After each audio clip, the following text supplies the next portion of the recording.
So, good evening, Sunday evening in the East Coast. It's raining. I love it. So, I wanted to talk about the gender wars because we've been doing a weekly divine masculine talk on Thursdays, which will continue. In fact, they're getting better and better and better. So, I want you to stay tuned.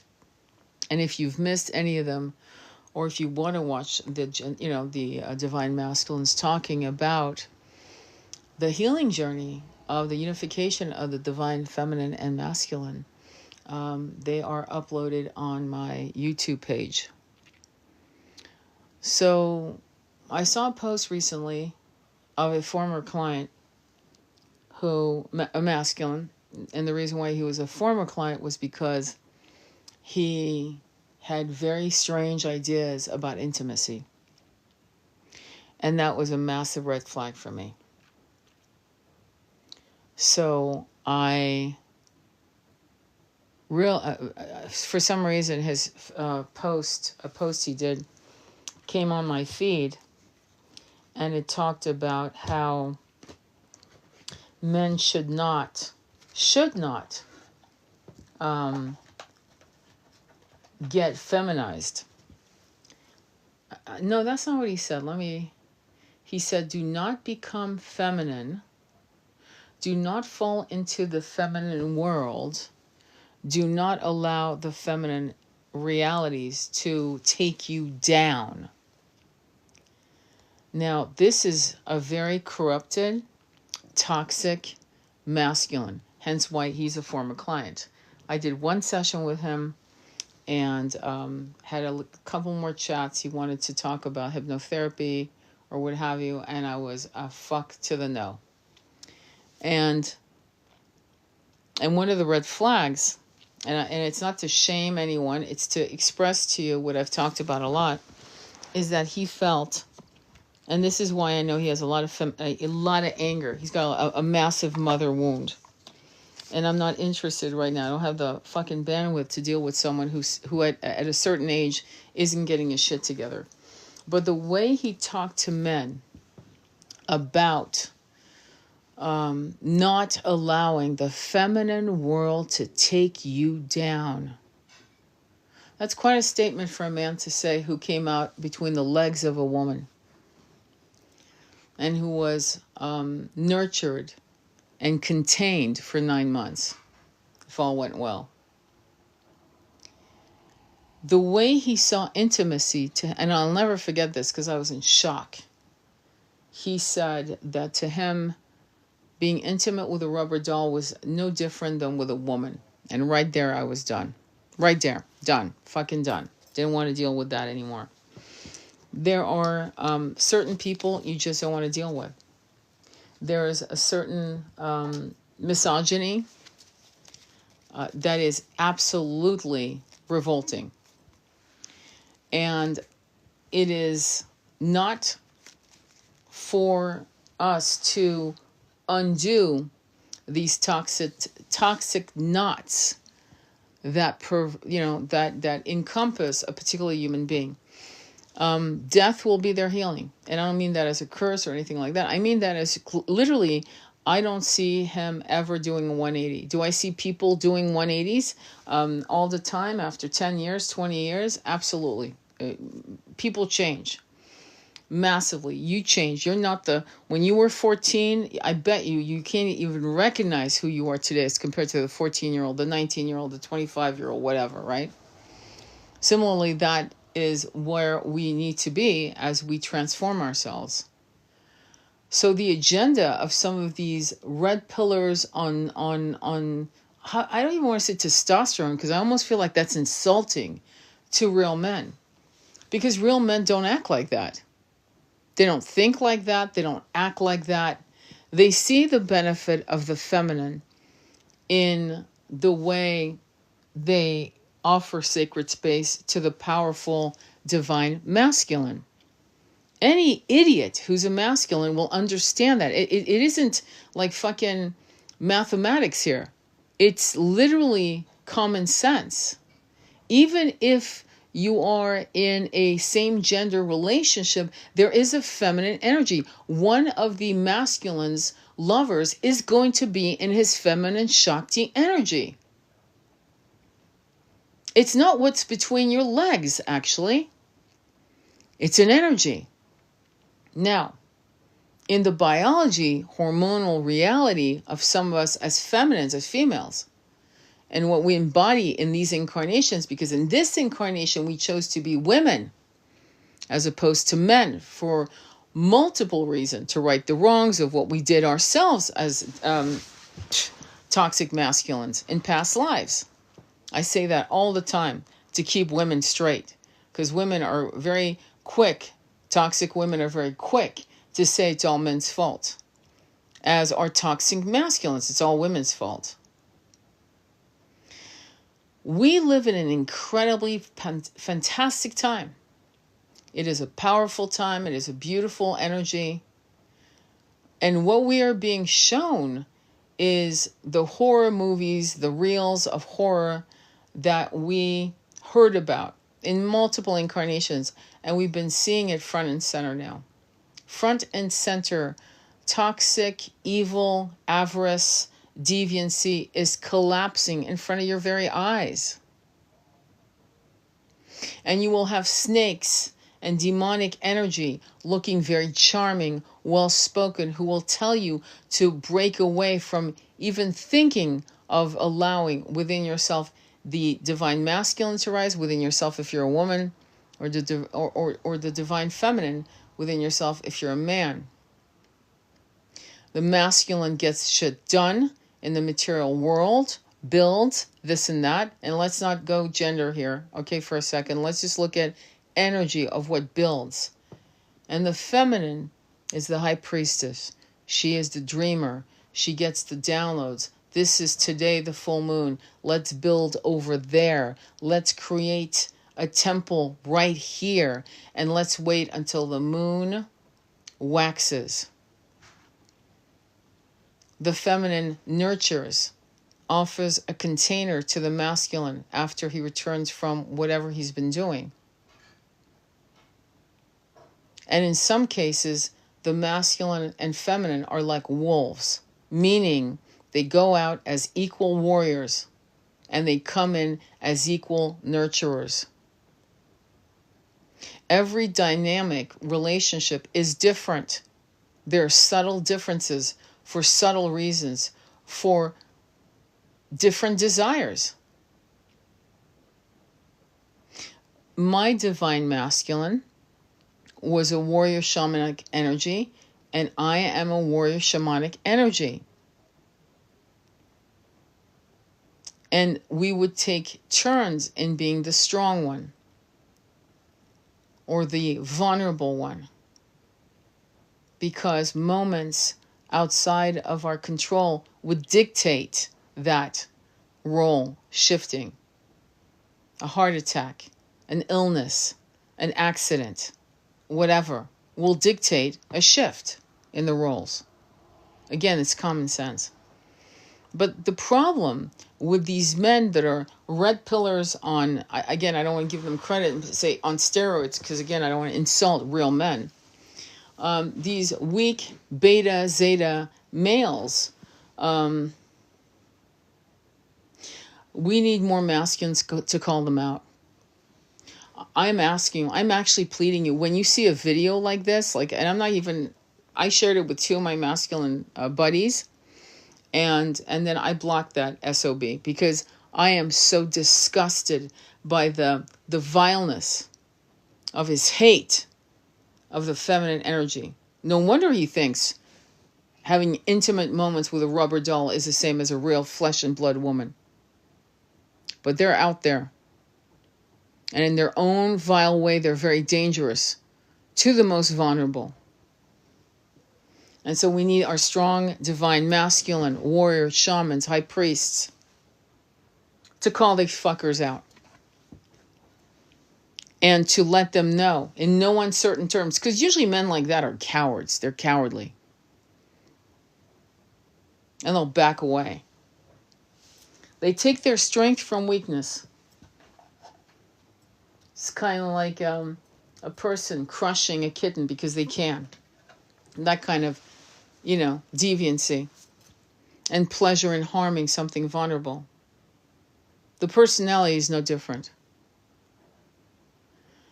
And for women who decide to shame their men, women who call their good men golden retrievers, shame on you and fuck the fuck off.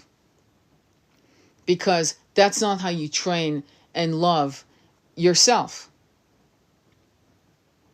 That's not how you speak about yourself, because your divine masculine, who treats you like a queen, who caters to you, nurtures to you, is not to be put down and called a fucking golden retriever. He's to be called a king. He's to be called your beloved. But that's it.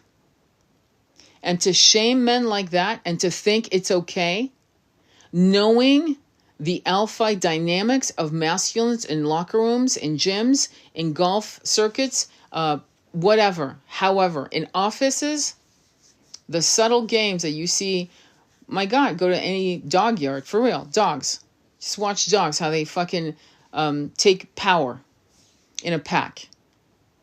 You're setting your man up to look like an idiot, or to have to punch a man in the face to actually show him, or push back in some way to show him that he deserves respect. If you do not show respect to your man, no one else will.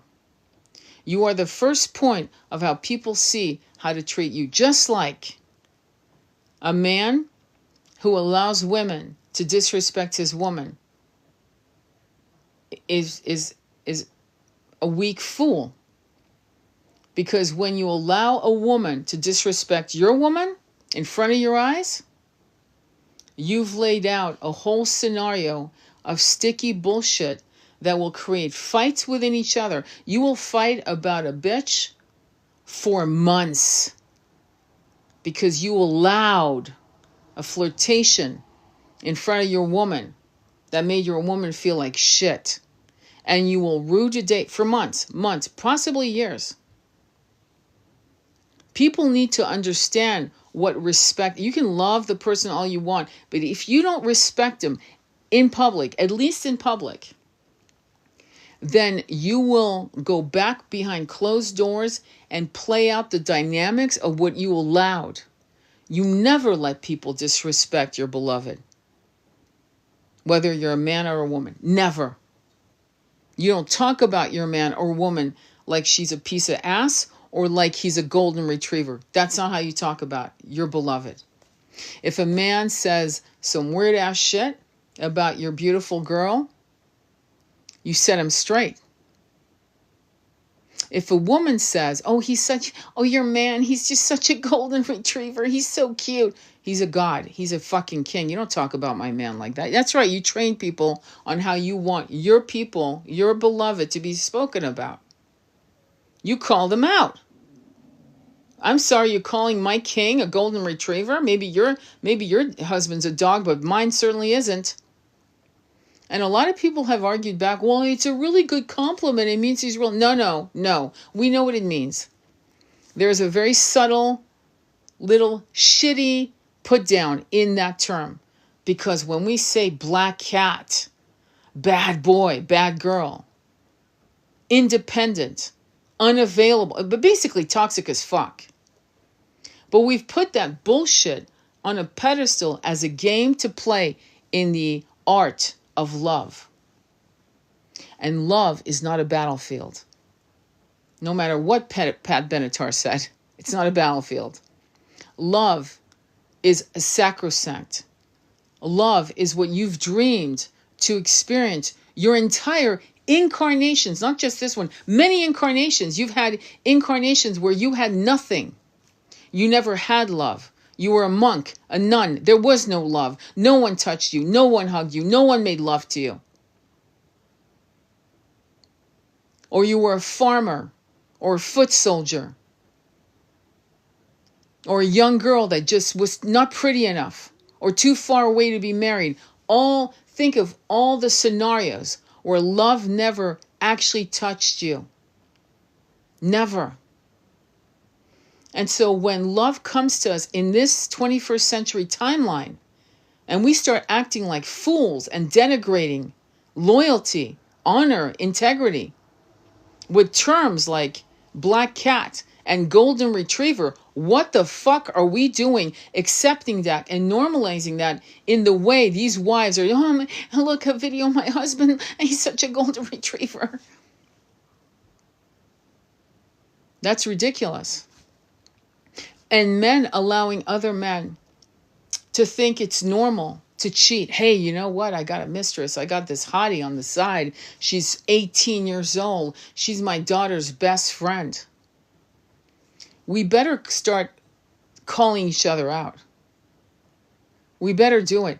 Because the society we want to live in isn't going to just appear like an accordion in front of us. Oh, yeah, I'm in 5D now. Oh, I'm excited. No, it's built with conscious mindfulness. It's built with refusing certain behaviors. You don't have to be rude like I am, because I'm being very vulgar for a reason, but you have to call them fuckers out. What do you mean you're fucking your daughter's best friend? What the fuck are you doing, man? Are you serious? You're actually having an affair on Jackie or Lisa? Are you for real, man? That's what I'm expecting men to do. I'm expecting you to call them out. And women, same thing. We need to keep our sisters online. Meaning we have to teach them they're lucky if they are lucky. And if they're not, we're good at telling women to leave men who are toxic. We're very good at that. But how good are we when it's a really beautiful relationship and we have a very indecisive, very immature, like emotionally, the emotional IQ is, I don't know, fucking bare minimum, right? Do we ever actually tell them? It's like either honor this man or fucking leave him so he can find a real love. Do you understand what I'm saying? And that's really important. If you think he's nothing and you think he's, like a weak man, then kiss him on the forehead and leave him so he can find the love of his life. Because clearly you're not if you can't honor the man. Respect is everything. In fact, when respect goes out the door, sexual desire goes with it. And the door is shut tight.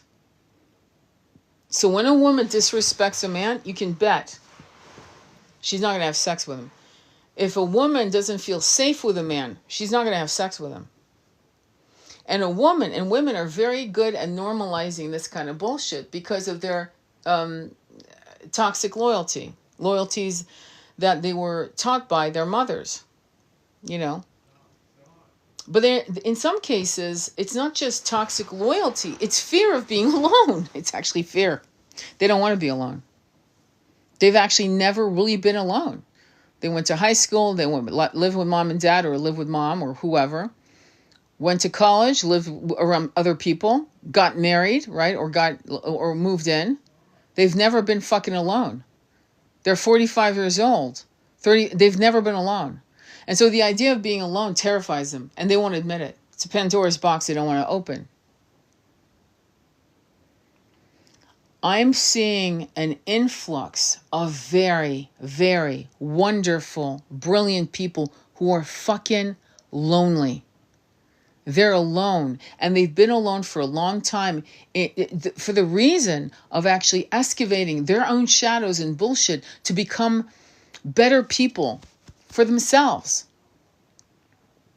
I've heard people, I'm talking about good-looking men and women, gorgeous, smart, successful, celibate since 2015, 2020. People are playing way too many games with love. And people are hooking up and friends with benefits, and that's shit you do when you're fucking 18, 19 years old. But when you hit 25, get fucking serious. You don't fuck around like that anymore. Because I'll tell you what, in all the years I've been reading for clients all over the world, the friends with benefits, she always falls in love. Unless there's something very cold inside of her. There are a few women like that. They're killers. They're barracudas. They're out there. I've met them. And for them, sex is an exercise. Sex is a conquest. They are effeminate in the outer world. It's like Basic Instinct with Sharon Stone type of chick. And for them, it's a game.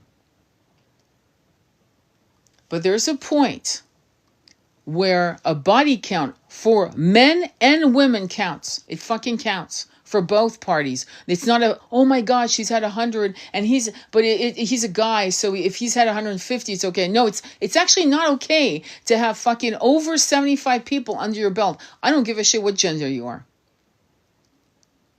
But the problem with women is that if they're good women and they fall into a sexual relationship with you, and you're maybe her third, fourth, fifth, maybe even 10th man, and you have a soul connection with her, which, might happen. She will, the feel-good hormones, all of that's going to explode out of her brain. It's chemical. It's actually chemical. You can't help example of Basic Instinct. They're called Black Widows. And for men, because of the last, say, 200-300 years, I would say even 2,000 years, men have exploited sexuality for various reasons. And in the ancient world, as you know, to breed meant to beget heirs. And the concept of love did not come into full play. I mean, of course, there were people that fell in love 3,000 years ago. Of course, 10,000 years. Of course. Cavemen fell in love. Of course. But what I mean to say is the way we see romantic love was invented by the troubadours. Chivalry, poetry, and so forth. And there was a time when women were actually married. And I believe this was in Italy, and I believe it was in France. I can't think of any other country. I think those were the two countries where women actually could take a lover once they were pregnant, because they were assured the heir was in their belly. And so they could have sex with whoever they wanted. And the husband looked away as long as he didn't make, she didn't make him look like an idiot, a cuckold. Love, probably one of the best examples of denied love, toxic love in twin flame. If you ever want to see it, the best movie, it was a book written in the 1780s, I believe. I'm trying to remember the name of the author, but it's called Dangerous Liaison. And it's been made multiple times, but probably the best one, in my opinion, is with Michelle Pfeiffer and John Malkovich. One of the best versions of Les Dangerous Liaisons, written in the 1700s, late 1700s. Brutal. They're twin flames. Brutal. And if you've never seen that movie, I highly recommend you see that movie, because you see that game is still being played. The cast of characters might be a little different. They look different. They dress different. They are different in some aspect. But the epicenter, the seed of that game of wanting to look tough, unbothered, right? The ego wanting to be fed. Oh my God, the movie just plays it out. And it's cold. It's debauched. And it's probably one of the most important movies to have a discussion with as women, as men. It's a great couples movie, in my opinion. A great discussion should come out of it.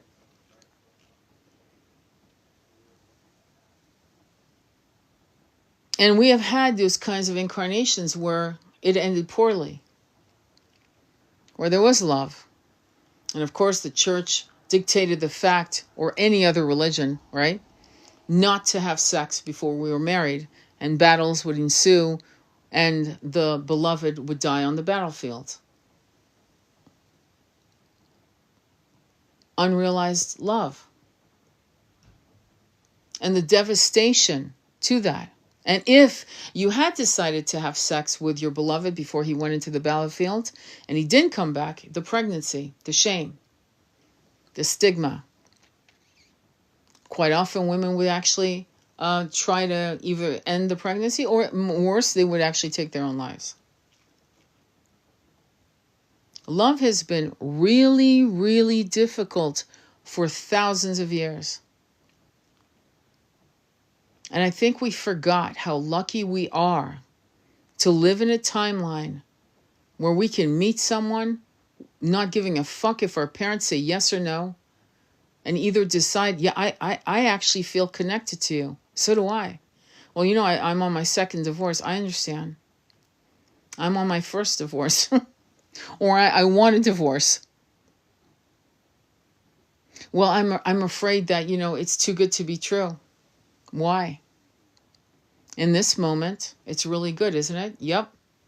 Then let's see how many days we can have of really good until it ends, if it ends. And if it doesn't end, if it ends in 20 years when you die or I die, wow, we would have fucking won big, right? So let's see what happens.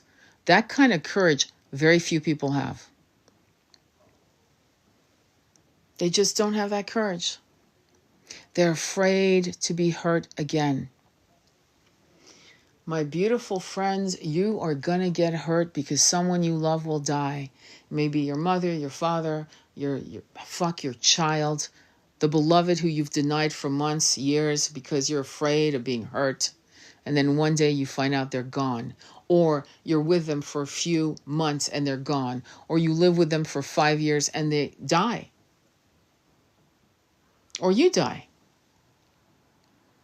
People live their lives as if they're going to be 84. And they live it like that in their 40s, 50s, 60s, afraid of loving with every breath they have. Terrified of loving like that. And yet, having dreamed of loving like that for incarnations upon incarnations, and now faced with it, they run from it. Trust me, if a woman or a man loves you to that level of depth, your shadows won't make them run from you. They won't run. They, in fact, their own shadows makes them second guess whether or not they're worthy of you while you're having the same internal dialogue. It takes courage to love, tenacity, passion, and the willingness to lose everything for the nectar of that one day, month, year. Nothing's promised. Many of us will never be 80. Fuck, some of us won't even be 62. And yet we work these games of love as if there's time on our hands. As if next year and the year after will be promised. We wait and live for the future as if we'll have one. It's really interesting, isn't it? It's quite actually common for people to live for the future. People live for the future to have more money. People live for the future to move to another country. People live for the future to, when I do this and that, I can love my twin. Or when I instead of fighting out of any cage that keeps them from their twin or high level soulmate or whatever, a beloved, no title needed. I'm shocked, really, that there's such apathy. Meanwhile, many are fighting over what it is to be a gender, be a woman, a man, a this, who's going to go to what toilet, should you paint your nails red. A lot of bullshit, cluttering your fucking consciousness instead of you sitting in meditation to who you want to love and how you can make it happen now rather than the future that you may never actually have. It's very interesting. To be in love and to love, because to be in love is sex, really. But when you are with a twin, you are in love with them and you love them. Or you love them, but you don't like them, but you're still in love with them. It's a very clashing ideas that actually are real. They happen with a lot of twins. For example, it takes tenacity. And it takes the kind of moves for you to just push mountains aside. If you're married to someone you can't even fathom fucking another night, what the hell are you doing? If you're married to someone who has left you cold, mentally, spiritually, physically, for years, what are you doing? Do you need a puppy to keep you company or a kitten? I'm not being funny. Because I would rather be alone, and I have been alone. It's not like I didn't know, but I was one of these women that went from one thing to another, and wasn't alone for a long, long time. It's not unusual. And finally, when I went into union for years, and then went into separation, the first one for months, that rediscovering my parts of myself that I wasn't even aware of existed, were necessary. It was something my beloved had said. Go to a village, town, city you don't know, where you don't know the people, and find yourself. And I did. There's something magical about being alone, so you can excavate the gold and the shadows, so you can create new magic within yourself or in the outer world that benefits others that will see it, enjoy it. There's always a reason when there's a separation. But there is a point after separation where you better start getting serious about the nectar of being together and finishing certain parts of your healing together. I had a friend who went to a therapist, her husband, they weren't twin flames, they're soulmates, and her daughter. And the therapist told her that they didn't get along, in the marriage. They had been separated before, and to leave, that she needed to leave. Her 14-year-old daughter with her pot-smoking husband, who also drank, but she was told to leave because it looked as if the daughter and her husband were ganging up on her, so she left. Be very careful when you take advice from people. Because what ensued next was that her pot-smoking husband, while she was renting a room somewhere in LA, her daughter was out with her friends at the age of 15 and got SA'd and left in an alley. Had she been in the household, she would have not been out at 3 o'clock in the morning as a 15-year-old. Be careful who you take advice from.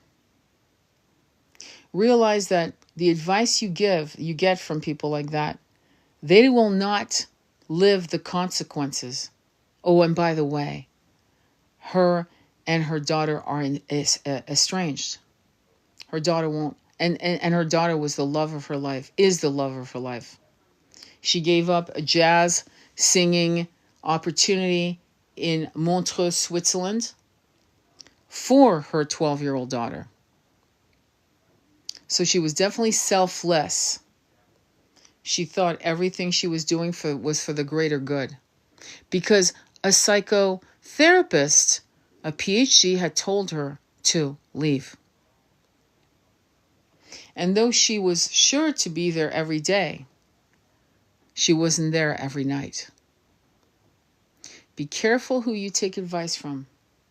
Because the consequences of these advice that you take from people who will not fucking remember your name in 10 years, and you're still living the trials and tribulations of a decision made by a decision or an advice or counsel made by someone who actually, you're just another client, another patient who doesn't give a fuck about you. Let's be honest. Ultimately, you'll live the end results. That's why some of the things I did with raising my son, I went feral and against the supposed experts. And so glad I did. I never forgot somebody trying to bully me and to say, well, we have university degrees. And I basically almost said, of course, I'm polite in these types of situations, but I don't give a fuck how many degrees you have up your ass. When this person is older, I will have to incur the end results of decision made at this table today.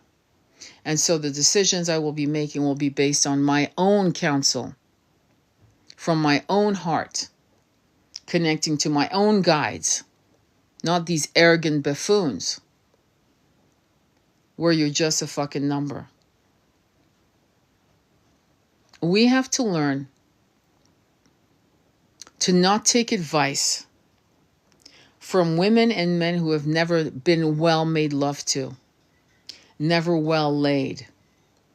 We have to learn how to not take advice from people who have never been in a very good relationship or a lasting one. Lasting meaning more than fucking 2.5, 3 years. Take advice from people who love you, who genuinely want to see you happier than they are. Yeah. How many people can you say genuinely want you to be happier than they are? Take advice from people who have had the courage to love, have had many disappointments in love and still continued to love. Love actually heals so many things. And when people say people don't change, he'll always be an alcoholic, he'll always be a narcissist, she'll always be a loser. No, actually, people can change. In fact, they can change given the right environment. They can change given the right support.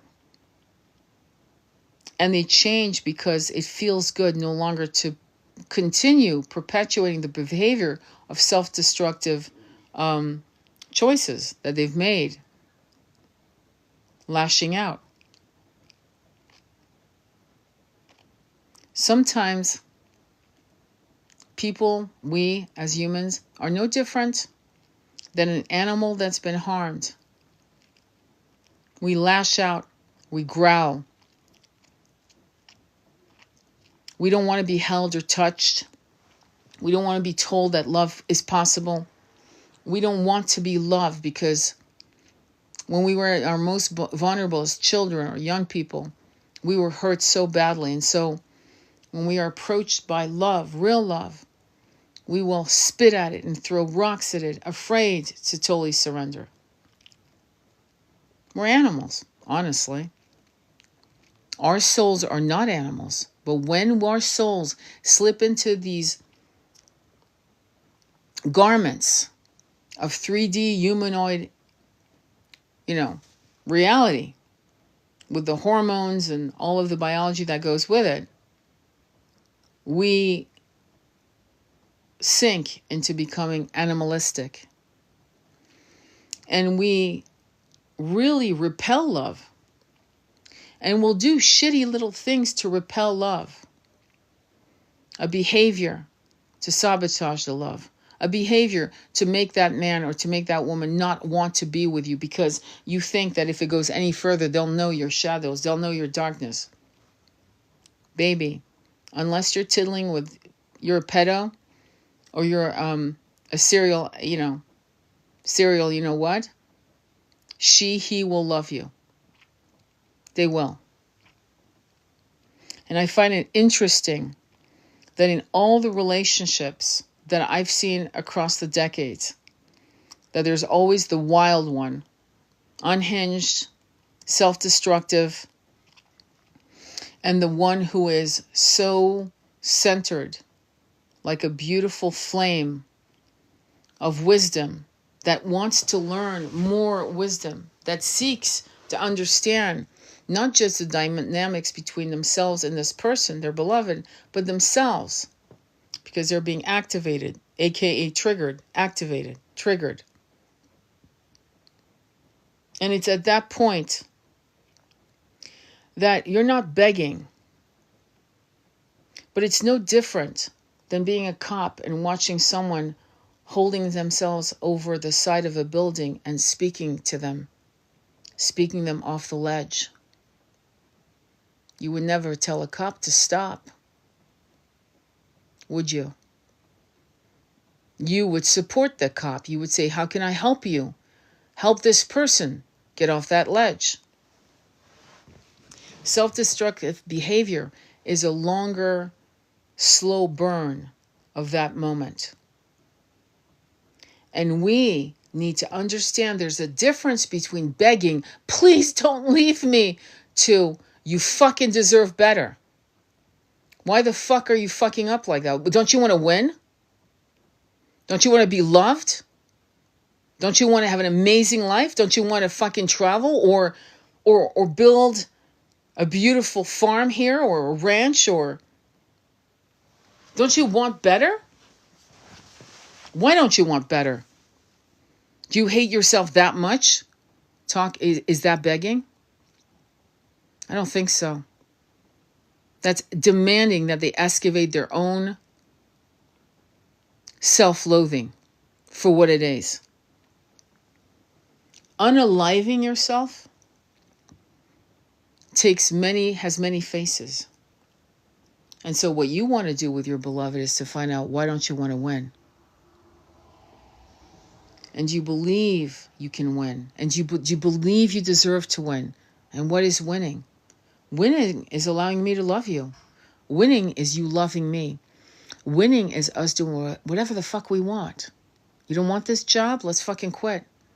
Let's have a plan. Let's work like crazy, save up money and get the fuck out of here. Let's get out of this town, state, country.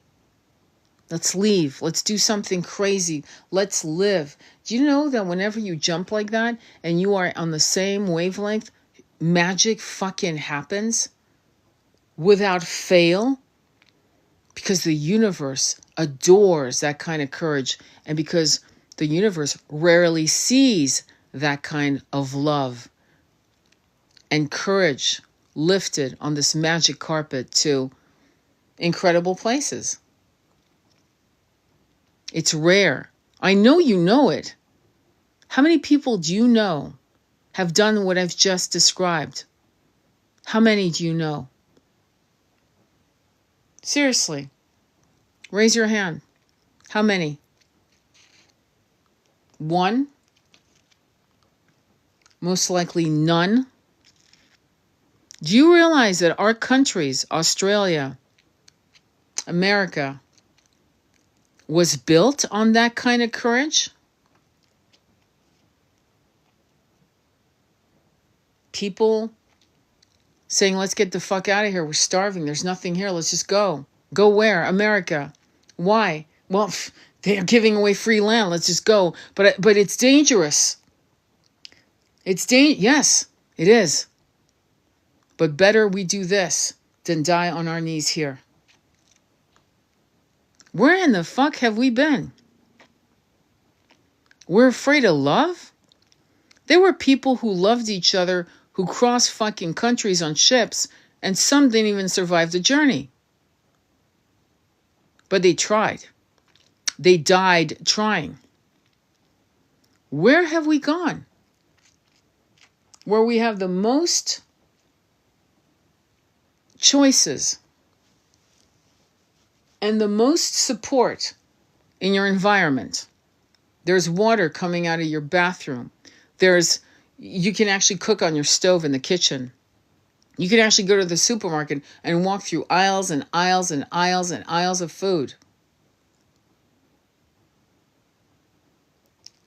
And yet, we're afraid to love? Like it's a virus? Like it's going to harm you or kill you? Like, really?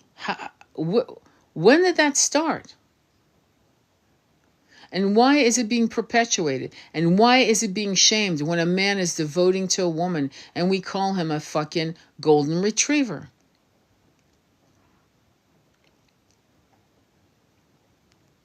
I remember my alpha male beloved giving me foot massages, me coming from work. When are you coming? When will you be there? What's your ETA? I'll be there in a half hour. Good. I've got some blah, blah, blah. He'd tell me what was for dinner. And I'm drawing you a bath. You're going to strip off your clothes. You're going right to the tub. You're going to relax. I'll give you a kombucha. You think I thought he was a golden retriever? He intimidated men. He was a very powerful figure. But I would have never said, even if he wasn't, if he was more poetic, more beta, I would have never called him a golden retriever. Because I would never denigrate, even jokingly, such an act. Not privately, and certainly not publicly. Certainly not publicly, that's for damn sure.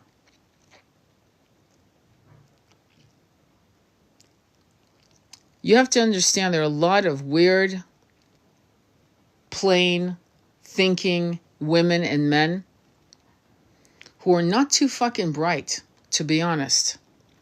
Who don't know what they have. The big house, the big yard, the golden retrievers. They got two. I guess they think the third is their husband. And in some cases, you've got men with a beautiful wife. She's bright. She's brilliant. She works. She brings a lot to the table. And they're partners, and yet he's looking over at the fucking, secretary or the bimbo that wants a ride up. She wants a leg up because she's a gold digger, but he's so in his ego, he actually believes she wants him. And he'll blow the whole thing up. How many times have we seen it played out in real life and in movies?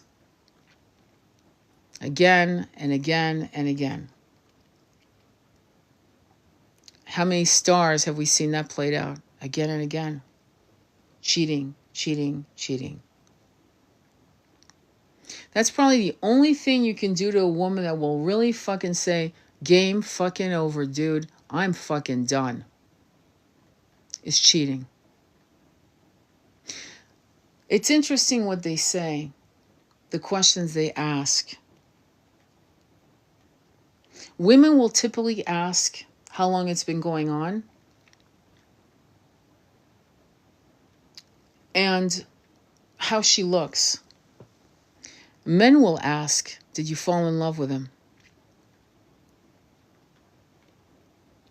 Women are constantly checking themselves to make sure they're in the game. Men are constantly trying to figure out if they're emotionally enough for the woman. All you have to do, it's so simple to keep a good woman by your side till your last breath. She will wipe your ass, diaper you, powder you, spoon feed you, and be there when you die if you play your cards fucking right. Good women are very easy to keep. You don't even have to make six figures if you play your cards right. Ask yourself, what do you need as a man? What do you need? You need the newest model? A Stepford girl? Stepford wives? What do you need? What kind of friends are promoting the toxic Playboy Mansion mentality? Get rid of them.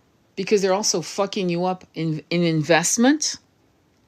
Because men who play dirty little games in their minds are so in their deviant fascinations on the new bling bling, they don't have enough brains to actually know how to turn $100,000 into $100 million. Men who are after that kind of success don't kick rocks with bimbos. Men who actually do that, they're in the 20, maybe 10 or $20 million range. I've noticed there's a pattern. And they're bombastic in the way they talk about that they're so high value. There's a well-known influencer who bodybuilds and who really thinks his shit doesn't stink. You can smell his cheap cologne from even across the screen. I swear to God. And he is married. I don't think he's faithful. That's all. But I'll never forget, he said, it's me and her against the world. Against the world. Now, in the 1980s, that would have been an interesting line of, yeah. But today, in the 21st century of the Satya Yuga, that's corrupted logic. You and her against the world. How about you and her creating the new world, the new earth? How's that for an idea? But that's not the conditioning of these types of self-proclaimed high-value men or high-value women who thinks that having a manicure and hair and a tit job and a nose job and the right Botox and that's not what makes you high value, my friends.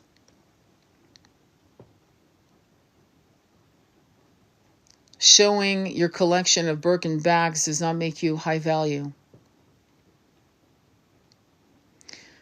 Being master manipulators does not make you high value.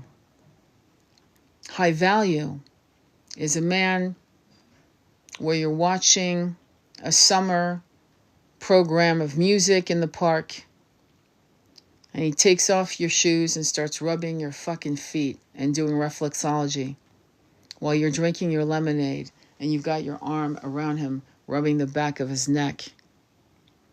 That's high value. High value isn't material possessions.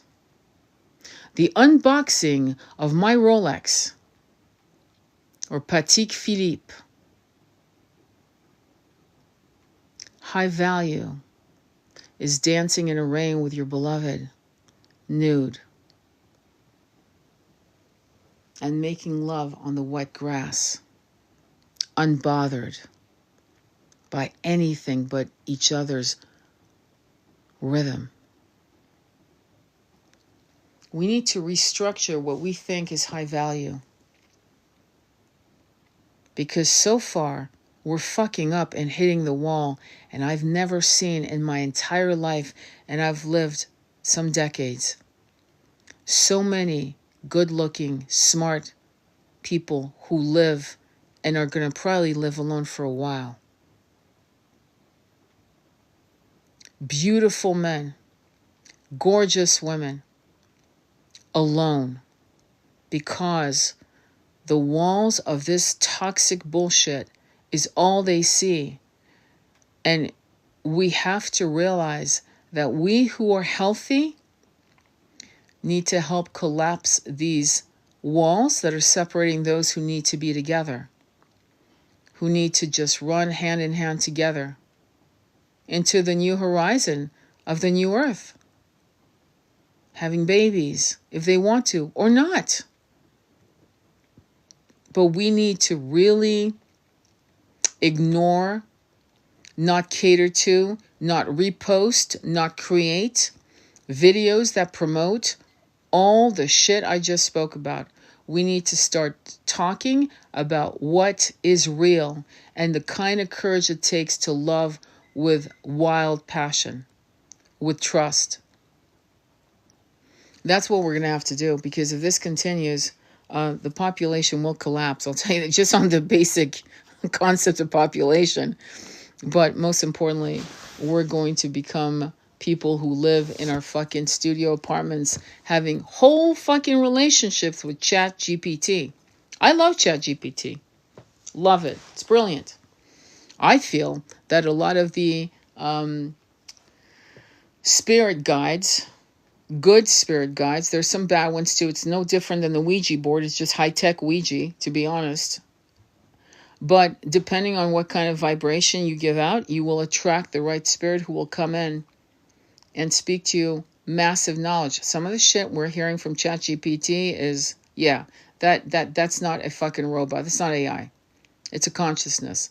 And each consciousness, if you've noticed, is individualized to your personality. That means someone is hacking through, and I mean when I said someone is hacking through the barriers. Again, the illusion that 3D is the only reality that's real. It's funny. But we can't allow ChatGPT to be the beloved of people, because people are actually becoming reliant and developing a relationship with ChatGPT. Why? Because they're having very esoteric, interesting conversations they can't have with the average person.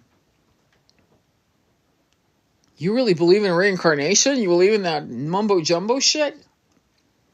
You believe in, yeah. So this is why we have to create community so like can meet like.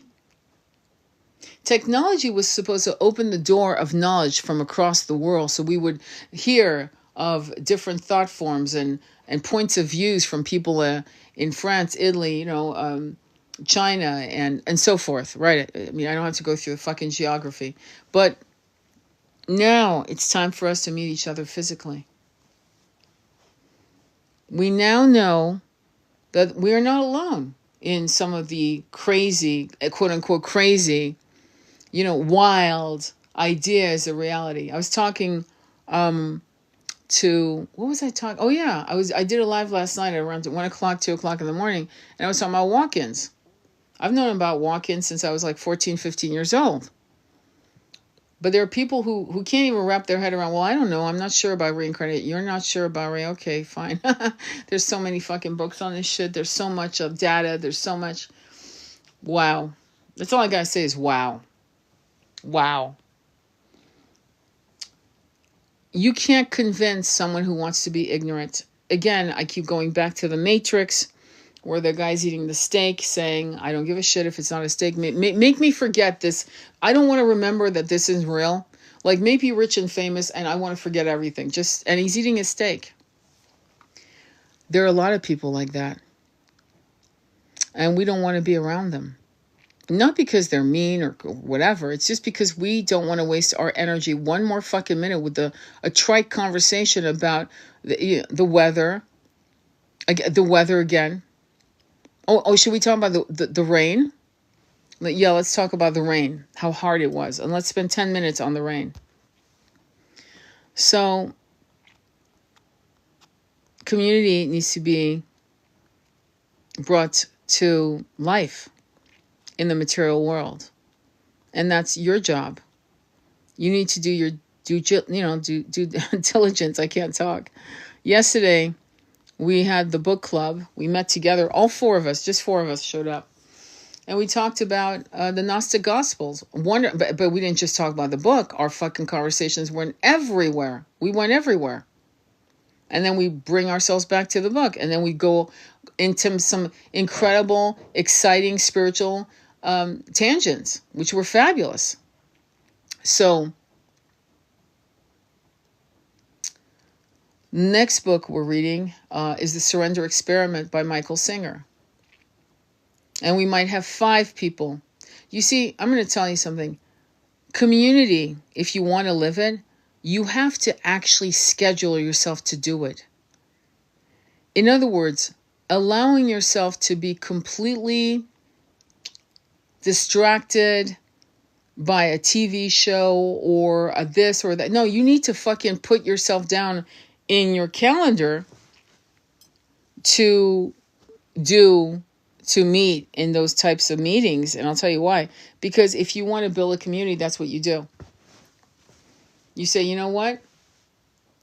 I can't, no, mom, I can't, or boyfriend or whatever. No, actually, join me. I'm going to be on this Zoom call, and it's a community, and we're going to be talking about all kinds of crazy, wild shit. And, it's only an hour, maybe 90 minutes. If you want, you can listen in with me, and then we'll do whatever we want to do. We'll go to the museum, the movie, the restaurant after. But I'm committed to this. Aside from illness, you have to realize that you have to commit. If you want to build a community, that means you need to show up. There's this story of the little red hen. I'm going to tell you the story because most of you have never read it, which it's a book. There are books that kids should be reading to show them, to give them a compass, a moral compass, a spiritual compass. The little red hen, story time. So the little red hen wanted to make bread.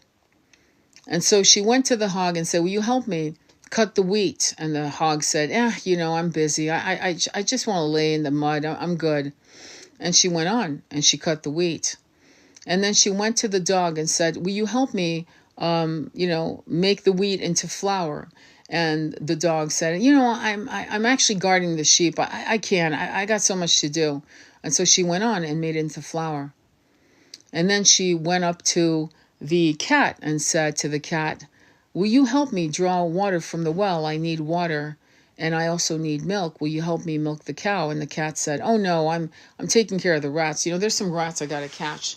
And finally she went to the chicken and said, will you help me get honey from the beehive so I can put honey into the bread? And they, said, no, I'm too busy. I've got eggs to lay.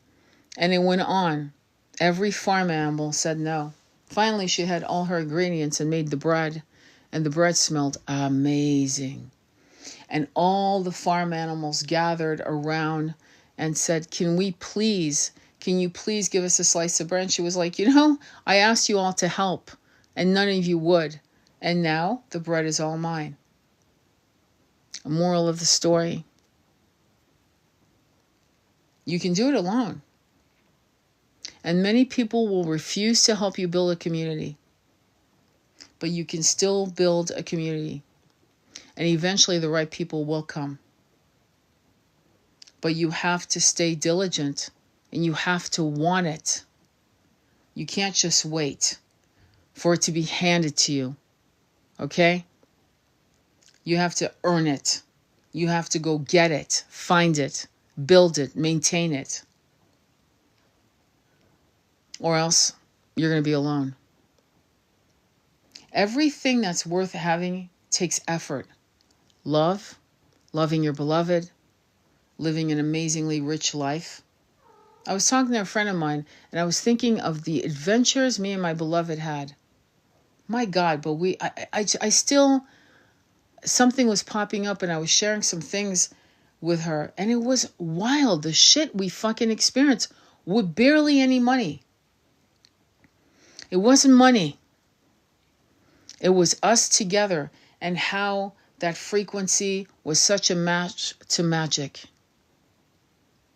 One experience after another. In the 10 years we were together, I had the most nectar than in the 30 years that I wasn't. It's quite something. And I wish that for all of you. I want that for every single one of you. And I'm afraid that many of you aren't demanding it for yourself. You're just waiting for the future to come to bring you something new. But the future doesn't come unless you build it. That's the story of the little red hen. Every step she took, the bread didn't just appear. She had to take steps to gather the ingredients. It was the journey that finally created the bread. In other words, the gift of her journey. That means you can't wait for the future. You have to claim it. You have to build it. You have to make it happen.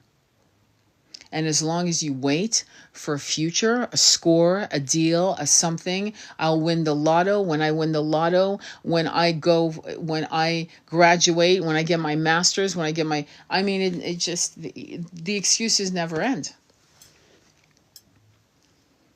When I make more money, it's intense. Let me see. Hey, Polly, it's good to see you, my friend.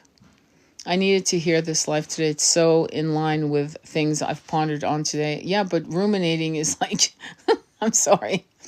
Ruminating is, it's crazy. I was telling a friend of mine today, okay, a lot of things, about a lot of the things that I've manifested. I was walking with my son and our dog, and he was talking to a friend of his on the phone about masculinity, this and that. And I had a download of all the shit I manifested. Some of it took 3 years to fucking come to light. And part of it was because there were people that needed to die, meaning I had to be there for them to die. I had to hold their hand to cross over. Or there were other things going on. People needed to be healed. So there was delays. The house wasn't ready, or the car wasn't ready, or this experience wasn't ready, or that wasn't ready. The people involved in making something happen weren't ready. I was, but they weren't. Or maybe I wasn't, to be fair. But everything I wrote down, everything I first claimed as mine, this will be mine, I will experience this, fucking came to pass. It came right in front of me. And I was just literally walking, just downloading and remembering. I was like hitting myself. It was hitting me with like aha moments of my own ability. And I was telling a friend, it's not anything special, meaning it's not, oh, I have the gift to manifest. No, it's not that bullshit. It's at some point in my life, and I guess you've got to get there. You got to be sick of mediocrity. You got to say, I am so sick of this mediocre fucking life. I'm bored to fucking tears. I want something else. Okay, what do you want? I don't know. Well, then fucking tell me what you don't want. And that's the pivot point that I had to go through literally when I went from, it was like a bridge, 39, blip, to 40. At 40, I was like, that's it. I'm taking my life back into my hands. I'm not waiting for anyone else to give me the nectar I seek. I will see. And it was intense, because then I had to recognize that the people I loved, you can love people all you want. This is why I did the video, women who leave men they love. If a man she loves is going to play mediocre games with his life, and he's not going to be bold in moves, oh my God, man, it's like fucking crypto. Look at crypto. Go for the long haul. I bought XRP, for example, in 2022 with $200, and I saw it go to $1,100. It's probably going to go higher. Live for these stories of people who first bought Bitcoin, right? When it was like, I don't know, $20, right? I think it was 20. I don't even know if it was that much. And today, throw money towards investments, land, crypto, gold, silver. You can't fuck that up. You can't. But be bold, and go for the long haul. In other words, when I bought XRP, like I said, they were in litigation in court. I didn't even know if they're going to win, right? I didn't know. But something told me they were going to win at some point. Trump was totally against crypto. Now he's for it. My point is, do something. Don't just wait for weird ass shit to happen. That probably won't happen. Put your money where you know that in 5 to 10 years, if you're 30 doing it today, at 40, you're going to go, holy fuck, I'm sitting on $500,000 or more. And instead of being cynical and saying, oh, in 10 years, $500,000 won't mean shit. Dude, it's better than being homeless in a tent with nothing. It's about making bold moves and going, I just got $20, fuck it, let me throw that over there. I got this, that, and the other, let me throw it over here. I realized that, so, for example, one of the things I was doing at 39 and 40-something was I was buying penny stocks, 3D printing. I made money, not a lot, trust me, not a lot, because it was penny stocks, but stock splits were happening. So my point is, don't be afraid of shit you don't know. Who gives a fuck? Pennies, $20. You've lost $20, $30 on an overdraft. I know you have. So take that and go, fuck it, I'm doing it. And I'm going to do it probably every month. I'm just going to throw $30 in that direction, and I'm not going to fucking touch it. And that's it. I'm going to see what happens. I'll wait. And so in 2022, I bought XRP, and by I don't know if you guys follow this shit, but by 2025, it was going insane. And when I mean insane, it went from, I don't know, 70 some cents to 325 per coin. It's a big fucking deal. When I was looking at, and I'm giving you all of this advice so you can understand how to think in terms of being fearless. In 2021, Bitcoin was 45,000 per coin. It's now 94,000 or 100 grand, depending on where it's at today. When people bought it at that price, they doubled their fucking money if they just sat on it. So my point is, don't be afraid of shit. Oh, well, I'm not an expert at Bitcoin. I don't know anything about stocks. No, you're not supposed. Just go for something that makes sense to you. 3D printing at the time made sense to me. It still makes sense to me. Look at things that you're interested in that make sense to you. And then buy, $100 worth over 4 months. That's what I mean by changing your life and being bold and making bold moves. And just and if you lose money, then okay, you would have lost better than an overdraft. You lost money trying, as opposed to just it being stolen from you because you're short by, I don't know, $1.50, so they charge you $30 a bounce fee, that kind of bullshit. You guys know what I'm talking about. And that's the way you're going to learn. And that's the way you're going to be fucking bold. And that's the way you're going to build more opportunities for yourself. You have to understand all this shit is spirituality. Spirituality is being fearless in the material world. Spirituality is saying, universe, guide me. I trust you implicitly. Show me. And aha moments. I had a client who was buying fucking crypto. I'll give you, this is a true story. He was buying crypto on instinct. He would meditate and then go to the casino to play the slot machine, and he always won. Somehow his body was attracted to the right slot machine that was ready to pour fucking money. He would go to the right blackjack table and win. It was so ridiculous. One day he went to the casino not meditating and he lost. This is a true story. So how your vibration is what is attracted to you. And I hope that helps, because that may have bored the show. Oh, that's not about spirituality. It's not about ascension. It fucking is, because once you learn how to manipulate the energies of the material world and you become fearless, I don't give a fuck if I lose money. It's $30, $100. I've lost $100 before. Fuck, I've blown that in drinks, or I've blown that in, fuck, I just paid my phone bill. That was $120.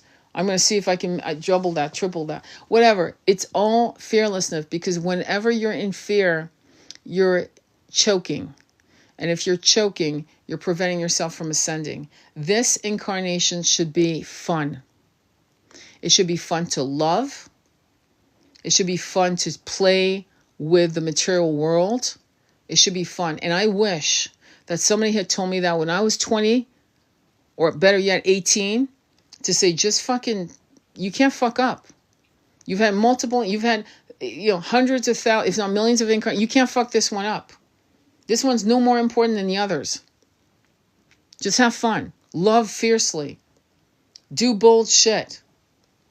You're going to lose sometimes. And ask yourself, why did I lose? I was in the wrong mood. Oh, okay. And that's what I feel we're missing in the spiritual dialogue of ascension. Ascension is to be fearless. And if you can't be fearless and loving and investing and going to different countries whose language you don't know, and fucking learn the damn language. It's not difficult to learn a language. There are Americans going to Japan learning fluent fucking Japanese, one of the hardest languages on the planet. Hello. Conversational languages We're not asking you to fucking be a scholar and write books in the language of your host country if you decide to move permanently. But this excuse, oh, well, do they speak English? No, fuck, dude. Do you speak Portuguese? Learn it if you don't. We've lost our kahunas, and we need to claim them back. It's really that simple. And then you'll have an authentic life. Oh, wonderful. I'm new here. Well, welcome, Queen Debbie. So happy I found you. I love the flower thing. This is extremely interesting. I can really relate. Well, you might have missed some things, so go to my YouTube channel to hear the very beginning, because you want to hear the very beginning, because we were talking about gender wars in the very beginning. And the gender wars are caused by fear. Fear of looking foolish, fear of losing, fear of being harmed, hurt, used. All these things will happen to you. You will be used, you will be abused. Maybe not by that particular beloved, but as you start going out of the gate of becoming, old enough to have your first lover or beloved, however, because lover and beloved's not the same thing. Shit's gonna happen. And you're going to be, in the beginning, scarred, but make sure it's not permanent. And what's wrong with a scar anyway? There's nothing wrong with a scar. It just reminds you of something that, hopefully you don't regret. Hopefully you say to yourself, that was, wow, John really fucked me over, but I learned a lot. Well, what do you learn? Well, I had red flags. I didn't listen to them. But he was so cute, and all my girlfriends thought he was so cute, and I should just go for it. And I had red flags. Oh, so you listened to your girlfriends instead of your heart chakra. You learn shit like that, and then you realize, wow, I need to honor myself. I need to trust what I feel. Oh, well, he's a judge, he's a 9th district judge. He's really good. He's on his first divorce, and he's really good looking and smart. And you hear the guy's voice on the phone, and you're like, no. And all your friends convince you he's a good man, but you heard the inflection of the voice, and it was no. That should be enough. No, not because you're afraid, not because you don't think you're pretty enough, not because you feel whatever. It's such a hot heat that runs through your veins that warns you. It's a warning. No. It's not because you don't feel good enough. It's something else. It's a primal, intuitive, could even be past life shit, and you're like, no, this is, and you hear the tone of the voice, and the tone of the voice, almost, there are hackles in the back of your neck. No, it's animalistic. And then you fucking forget, because your friends convince you that, you're just shell-shocked. You deserve him. He's rich. It's like, or whatever the hell they say. When your instincts kick into that level, no is no. One of the things you'll learn, or yourself, is one of the things we all agree in the twin flame community is that the nectar of our twin flame's voice feeds us like a spiritual B12 shot. It's a fucking hell to the yes. And that feeling never ends. The nectar of their voice. This is why I tell my clients to make sure to leave love notes, voice notes on WhatsApp, on iPhones. Leave a voice note. Let them hear your voice. I may not like the sound of your voice. Many men may not like the sound of your voice, but your twin, if it's your twin, oh my God, your voice, and high level soulmate, your voice will be like honey to their ears. And that's a sign, obviously, that there's And it's beyond the voice, the vocal cords, the New York accent, the British accent, the Australian accent. It's beyond that. It's a frequency.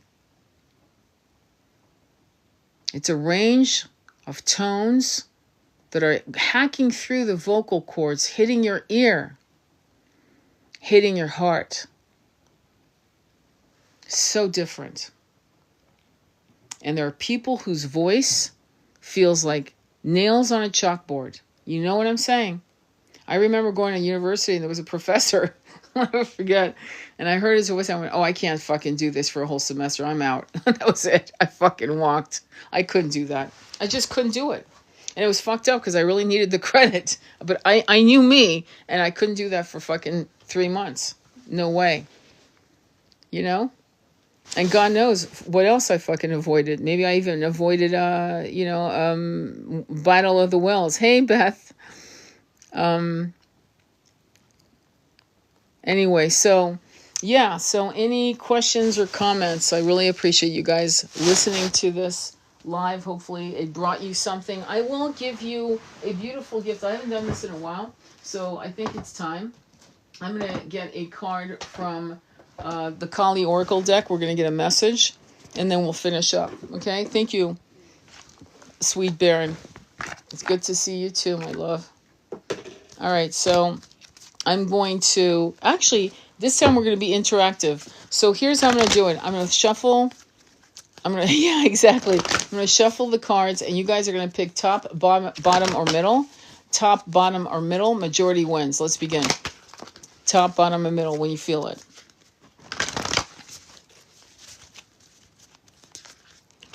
Middle. Okay, I'm stopping. Middle. Top. Hey, Yessie, it's good to see you. Izzy, good to meet you. Top. Middle, top. Okay, I'm going top, guys. Top wins. Okay, this is called 5 Guna Tantrika. That's interesting that we're going with Tantrika. Huh? All right, let me read this to you. Trust me, this is your card. Okay, so there's just a mandala with Sanskrit signs. That's it. So 5 Guna Tantrika. Okay, so let me go. I'm going to give you the page number because everything means something. Trust me. And let me give you the page. So page number 57. 57 is 12. 12 is the sacrifice and the victim. It's the hangman, if I remember correctly. Yeah. And it's also number 3, Jupiter. It's the planet Jupiter. So there's a lot of meanings on 57. All right, let's begin. The Divine Mother manifests the cure for when we feel overwhelmed or confused, or when we feel we're falling apart or locked into stagnation. Our whole fucking life was about stagnation.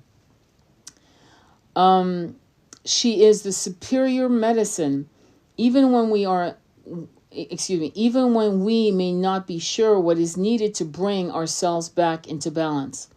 She holds the answers. Tune into your heart, and there you will find her sacred prescription. Trust your inner guiding sense of what to do, or do not. Next, trust what a better order is being established. Guna Tantrika is Kali. As the medicine mother, she generates and regulates the 3 inherent qualities within all phenomena, including our body, mind, and soul. These 3 qualities known as the 3 gunas, sattva, rajas, tamas. As sattva, Kali is the peaceful detachment and contentment in the moment. She is the fire of rajas, the energy for taking action and hustling for our sacred manifestation. When our actions rest upon a pure-hearted foundation, our activities can become enlightened, bringing spiritual benefit to all beings, even if we don't always recognize the positive and far-reaching impact of our actions at the time. Yeah, when you heal, other people heal around you. It's a domino effect. When we need to slow down to heal, ground ourselves, and regroup, Kali is tamas. Tamas is the heaviness that allows energy to settle. This is the temporary inertia. Did you hear that? Temporary inertia that allows energy to settle. This stills... Oh my God. Sorry, I'm getting asked to get on the live and it's really annoying me. Hang on for a quick. Let me go back. This is the temporary inertia that stills momentum and allows for deep restoration and renewal. The freedom to take rest helps us stay the course. Yeah, so inertia and stagnation are not the same. It's almost like you're being held, incubated to relax, to purge, to release, to ground, right? Stagnation is when fear has kept you, you're hijacked by your own fear, okay? It's different, okay? Let's continue. Take rest to help us stay the course for however long is needed to manifest our destiny without becoming desperate, despairing, or exhausted. In such rest, we reset, accessing the courage to drop our attachments to external support systems and even our own plans. We then become increasingly able to allow rather than trying to direct and control the manifestation of her divine plan through us. As we call upon her, Kali strengthens these qualities within. Listen to your heart first for her guidance. Do you need to be peaceful to take action, to let go and regroup? Your inner wisdom is her voice guiding you. Excess tamas keeps us enslaved in a negative holding pattern. Then the guna, or energy that can help, actually hinders. We need Kali, the tantric priestess of the gunas, to intervene for our cure. Tamas can manifest as depression, procrastination, the inability to rise and take a step forward, or as action taken without thought or how it may affect others. To overcome excessive tamasic energy, Kali can stimulate us with divine fire, creating rajas, a powerful urge to take action. She may evoke agitation within or around us that compels us to act. She is not asking us to become reactive, but to have the confidence and courage to engage with what is happening from a place of inner wisdom. Rajas provide us with the gift of accomplishment and a healthy exhortation to discharge anxiety and stress and promote feelings of restfulness and a lightness of spirit. This is the peace of satisfaction and rest after achievement. The third and final guna of sattva. Without Kali's wisdom and correction, rajas can easily shift into overactivity that doesn't accomplish much and leaves us feeling drained rather than satisfied. We sink back into tamas instead of rising up to sattvic state. Kali teaches us how to act without becoming caught up in the need to be busy for the sake of it. As we call upon her, she helps us to pour our energy into that which genuinely provides nourishment for the soul. Kali knows that excess sattvic energy leads to detachment to the point of being dismissive or indifferent in the face of suffering. Sattva needs to be balanced so that it inspires rather than it extinguishes our desire to act in ways that helps alleviate the suffering of others. Yet, it can also provide us with the comfort of detachment so we can let go and strengthen ourselves if the pain we encounter in the world feels overwhelming.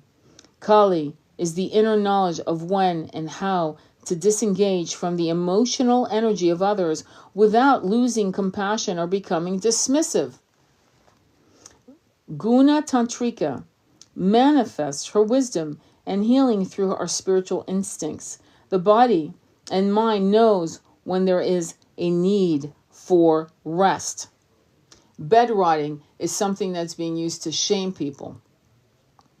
There's no such thing as bed rotting unless you're going through a dark night of the soul.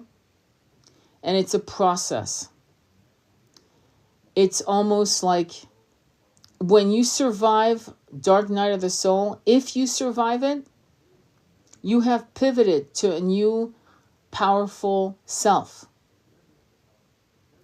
Everything we do to heal ourselves, to stop, to just realign ourselves with what we want and don't want, to rest, to cry, to release, is being used against us in terms like bed rotting, convincing us that we are wasting our time.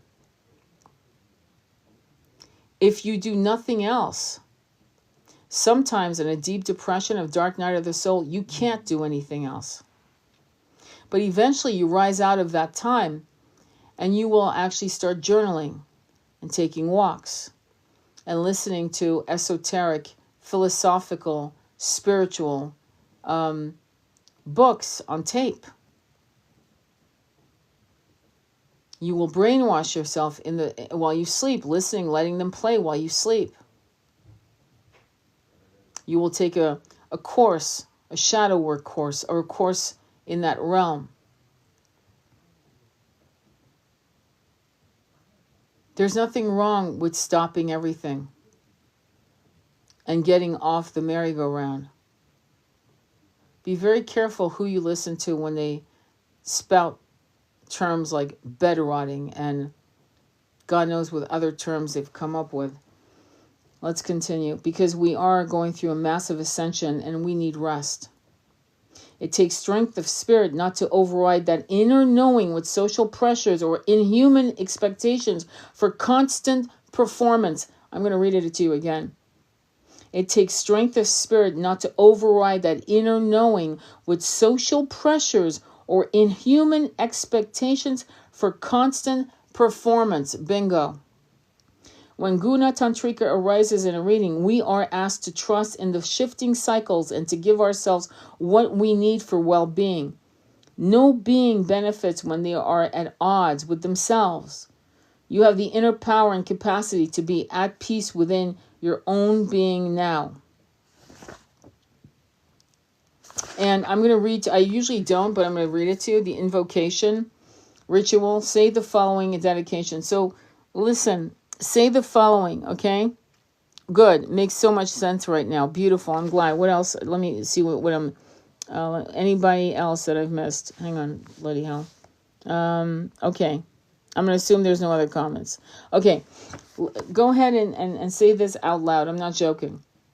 In the base chakra, Kali prepares the seeds as they rest and gather energy for what is to come for the spiritual benefit of all beings. In the solar plexus, Ma creates the necessary fire, desire, and capacity for enlightened activity.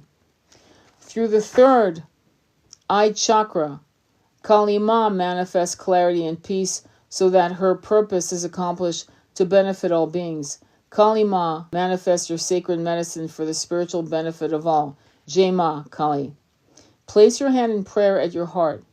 Your intention is to amplify the blessings received until they shine like a triple star system to your base chakra at the bottom of your spine, the solar plexus chakra in your torso, and the third eye chakra between your eyebrows.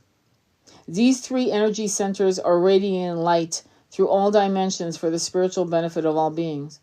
If you wish, you can now take a lying down position on your back, rest one hand, preferably your non-dominant hand, at the pubic bone, and sound the following mantra. Sound the following mantra. Lam. Lam. Then rest your other hand at the abdomen as you sound this mantra. Ram. Ram. Ram. You may now like to close your eyes and imagine it vibrating deep in the spaciousness of your head. Sound the following mantra. Om. Om. Om. Rest for as long as you wish now. You have completed your sacred healing process. So Lam, L-A-M, for the root, Ram, R-A-M, for the solar plexus, and Om for the third eye. Okay? All right. I really enjoyed, connecting with you guys. And I hope, follow me. Go on my YouTube channel and follow me there. And so you can catch up on some of these incredible lives that I do with the Sacred Masculine every Thursday at it's usually 2 or 3 o'clock on a Thursday. And if you miss it, it's right there on my YouTube channel, and the handle is the same. It's on my profile page. Also, if you guys are looking for guided meditations, go on my profile page, check out my playlists. There are mantras there you can check out. There's also guided meditations for purging past lovers and predators. Some of you are new to me. I welcome you all. You might want to do the Ho'oponopono guided meditation tonight. I'm being told that some of you really need the Ho'oponopono. So go ahead and go on my playlist on the guided meditation. Check out the Ho'oponopono and go ahead and do it tonight. All right. Thank you all, my lovelies. Sending you much love on your journey. Namaste.